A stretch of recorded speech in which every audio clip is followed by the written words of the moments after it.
Hello, everyone. Today is a good day because I'm here with Dr. James Winfield, who is a former board member and judge for the Callis Awards. Today, we're going to give you some insights of hopefully around the back scenes of the Callis Awards. So, before we get started for the questions, is there anything else you'd like to express about yourself or your work? Yeah, well, first off, of course, James Winfield, and I've been working in higher education for well over 15 years in multiple areas of student access, success, and am a staunch advocate for first generation student success and underserved learners. Awesome, awesome. And also, something interesting I found about you is that you post on LinkedIn about superheroes and first gen. So the first question I have for you is what inspired you to connect superheroes to the first gen journey? Yeah, that's a good one. I tend to post a good bit on LinkedIn and write articles and essays about different pop culture themes. So that's just been the thing that I've done for some time. And I've always been a fan of comics growing up and have loved superheroes from both Marvel and DC.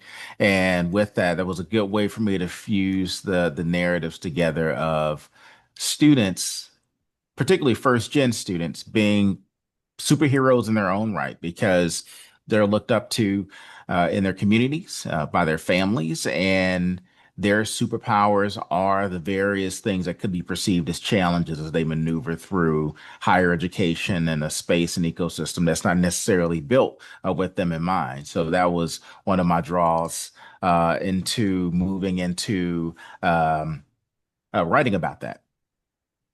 Absolutely, I agree. I grew up watching Marvel movies, all the Iron Man stuff. I think it's a great way to story tell, especially get audience of all ages interested in college. With so many like stories and narratives out there, which pop culture story do you think that the person watching this should learn about that reflects the resilience of the first gen students? Yeah, there are numerous ones that I've written, and I'm working on one currently. But I would say, give me a second to think about that. Yeah. One, I would have to say, of course, the superhero piece. Since we're just talking about that one, I think that that's a good one because it was more so centered around my dissertation topic.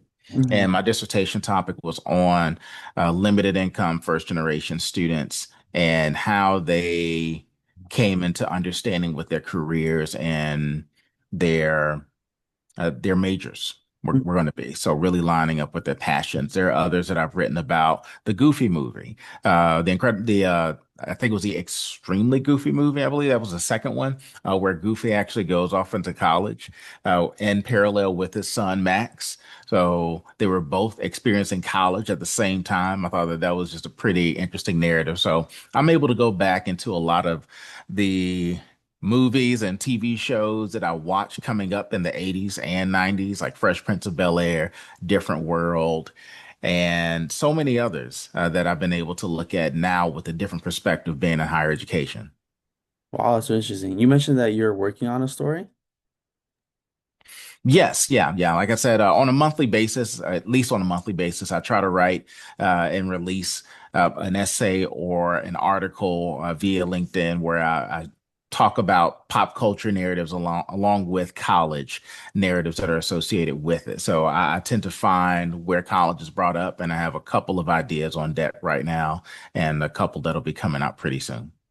Okay, okay, that's really interesting. I can't wait to look to forward to see more what you post and see how that goes from there. Let's transition over to the Callis Awards, what a lot of people have been waiting for. The first question I have with you regarding the Callis Awards is just what originally motivated you to get involved with the Callis Awards?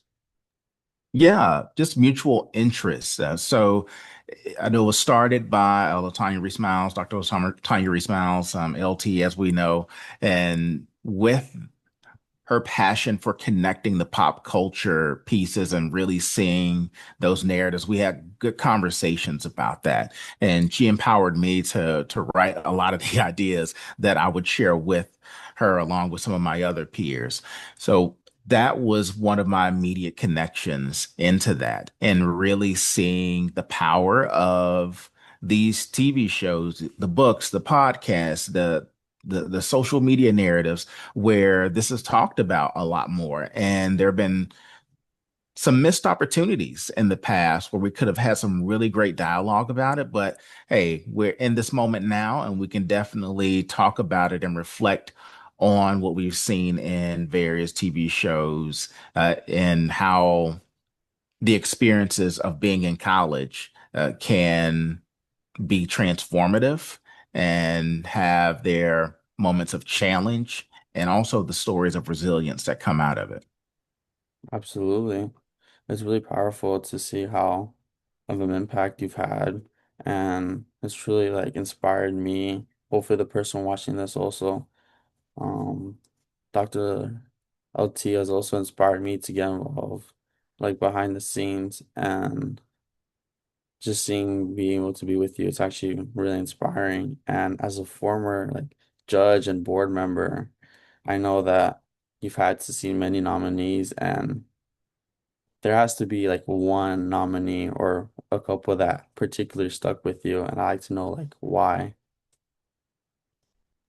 Yeah, there have been quite a few nominees that stand out, but I'll just focus on a few right now. Young Rock, which is Dwayne Johnson's story, aka The Rock. I was a big wrestling fan coming up, and seeing how he was able to go from football being his kind of catalyst, moving into finding himself, and also him connecting with his family legacy as well, coming from a lineage of wrestlers. So it was almost like he was a first gen in a space of wrestling where he wasn't first gen because a lot of people in his family were professional wrestlers. So the capital that he was able to bring and knowledge from that experience, along with how he uh, didn't utilize some of his resources when he was in college, and not being open about what his challenges were and communicating with his parents. That one was interesting.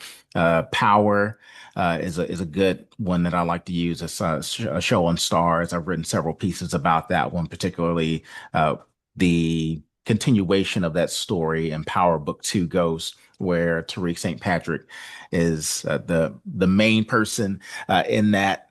Uh, in that series, and undergoes a lot of balance of trying to manage family needs, his own entrepreneurial interest, and trying to be a successful college student where he's seeking to try to graduate within a condensed amount of time. So those two are the ones that I can think of. And then I'll give an honorable mention to Abbott Elementary. I love that show. I think it's hilarious, and there's a lot of uh, interesting overlays with education and the experience of educators as they're going through their experiences with their students. Wow, wow. And say you're like stuck between like The Rock and another story and another nominee. And when you're as working as a judge, when you're looking through all the nominees and you love all of them, how do you decide whether a nomination is either a finalist or a winner?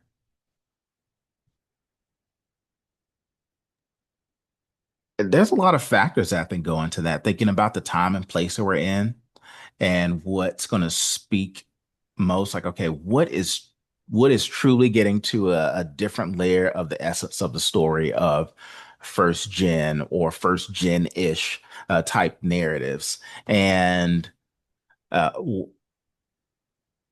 just what stands out. It's really a challenging thing to say, and it's been odd at times where, in being a judge, many of us have been on the same page about, okay, this is what stands out. This narrative speaks to something that we haven't heard before, or it's a unique way to share these nuanced experiences, whether it's, one of the podcasts or a TV show, a movie, whatever it might be. It's really thinking about how something stands out. And when I say stands out, it doesn't have to be something that's necessarily groundbreaking, but the vulnerability is what really helps in that, and the layered elements of a story, to not just show, okay, yeah, college is challenging, and, I made it through. That's good. But what other parts of it? How did they, manage if it was, matters of race, socioeconomic status, challenges with, guardians or parents, just all these different elements, I think, make for a well-rounded story. And it doesn't have to touch on every single one of those by any means. It's just the richness of the story at the time and how it's being shared, the modality that's being used, and how it has or can have the potential to empower others. Okay, okay. That's actually a really good insight. Thank you. And the last question I have for you is, how do you think that the Catalyst Awards can inspire a broader change for the first gen to be valued in higher education and beyond? Yeah, yeah.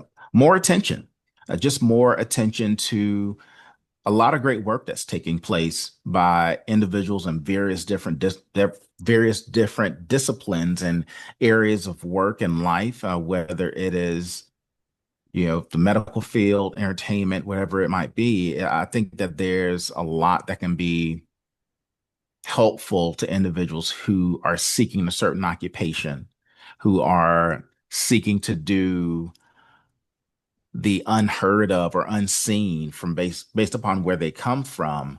And these nominees and that acknowledgement and recognition can really help to put it on the forefront. Say, hey, this might be a good resource to look at so that others can feel that level of empowerment and engagement based upon what we were able to find out of those stories in the nominations and those who are put forth as nominees. Yeah, for sure, absolutely. I can't wait to see how other universities are going to use the Catalyst Awards, how broader it's going to expand, hopefully even more worldwide. So that's all the questions I have for you. I like to thank you for taking time out of your schedule to be able to meet with us and give the viewer some insights. Awesome. Thank you. Thank you.